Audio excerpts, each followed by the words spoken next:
Right now, the public narrative in education is all about curriculum, all about schools, all about teachers. We need to start paying attention to our students and who they are.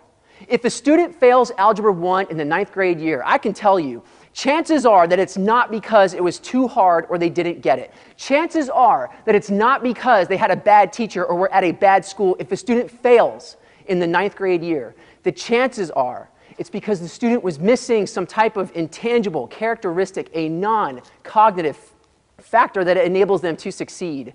Things like perseverance, initiative, social skills, communication skills, curiosity, sometimes a full belly or a good night's sleep, yet none of these things are considered in our definitions of accountability. None of these things are considered in our policies. So all the talk about failing schools and failing teachers and how we need to improve the teachers and the schools needs to be shifted to include failing students and how can we help the students?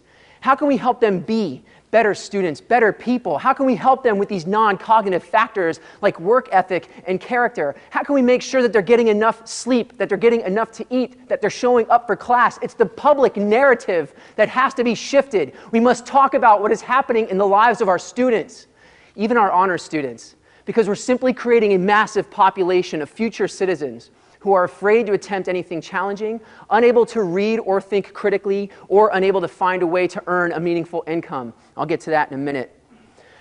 Right now in this toxic culture, all students are forced to study abstract classes in order to be college ready. And we throw around buzzwords like rigor and STEM, and the public loves it. We eat it up. We think it's fantastic, but we're missing the point that rigor has replaced the word relevant.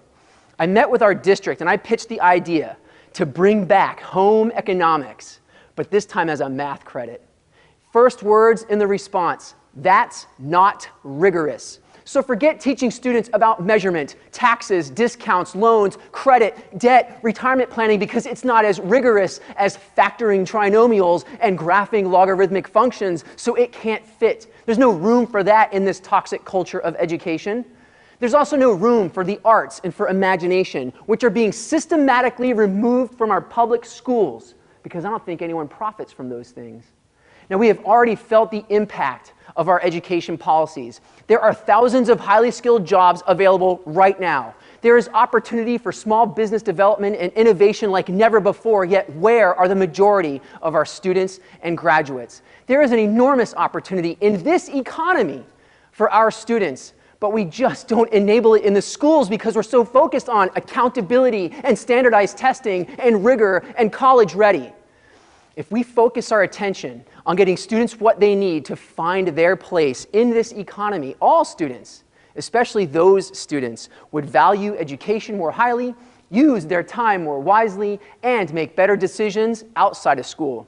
Now, we got to keep the college-bound students going to college.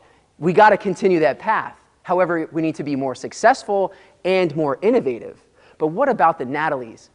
I've got students that want to be tattoo artists, mechanics, barbers. They want work. Some want to open their own businesses, but they are those students. They constantly fail their classes. They're always in trouble in school. They may not even graduate.